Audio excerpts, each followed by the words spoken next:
On m'a envoyé cette vidéo pour que j'y réagisse, c'est un fait incontestable dans One Piece, c'est désastreux, je vous mens pas, c'est désastreux de ouf. Ça commence fort, Shiki le lion d'or et niveau YC, on dirait les trucs de niveau YC1, YC2, faut arrêter les gars.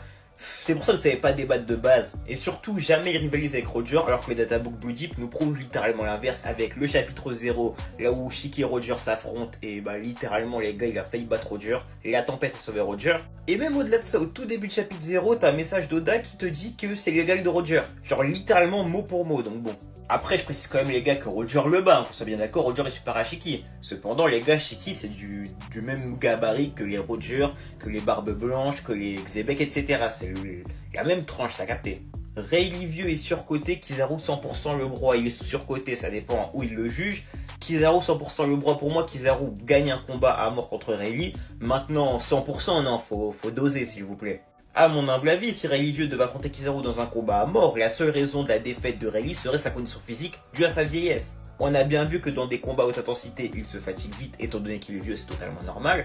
Hormis ça, les gars, si on parle uniquement de puissance, les gars, sincèrement, pour moi, Rayleigh il a son mot à dire, tu vois ce que je veux dire. Donc oui, Kizaru gagnerait, mais clairement pas 100%, les gars, ce serait très serré, très serré. Du moins au début. Baggy cache une réelle puissance, il vous sous-titre de Yonko dehors, ça dégage, je pourrais même pas en parler de ça. Lucci est sous-côté car il se fait déchirer par le Gear 5, ok, sous-côté encore une fois ça veut un peu rien dire, j'ai envie de vous dire. Mais en réalité Zoro n'arrive même pas à le passer. On souffle. Si je puis me permettre, c'est plutôt lui qui n'arrive pas à passer Zoro et non l'inverse. D'ailleurs, sa forme éveillée super au Steakman, ça je suis pas d'accord.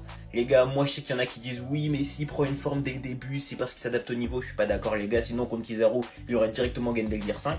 Et je vous parle français, hein. Tu prends le Snakeman, t'ajoutes le Haki des rois et il nique la mère de Lucci, mais genre facilement. Vous savez pertinemment qu'on ne peut pas prendre Luffy en compte pour les niveaux représentatifs de puissance. Et là, la cerise sur le gâteau, le HDA de Bois sur la suite Big Mom, éternel sous-côté. Qu'on soit bien d'accord, la seule raison pour laquelle on sait que Boa a un haki avancé, c'est les databooks, les gars. Hormis ça, elle a aucun phyto haki, genre littéralement aucun.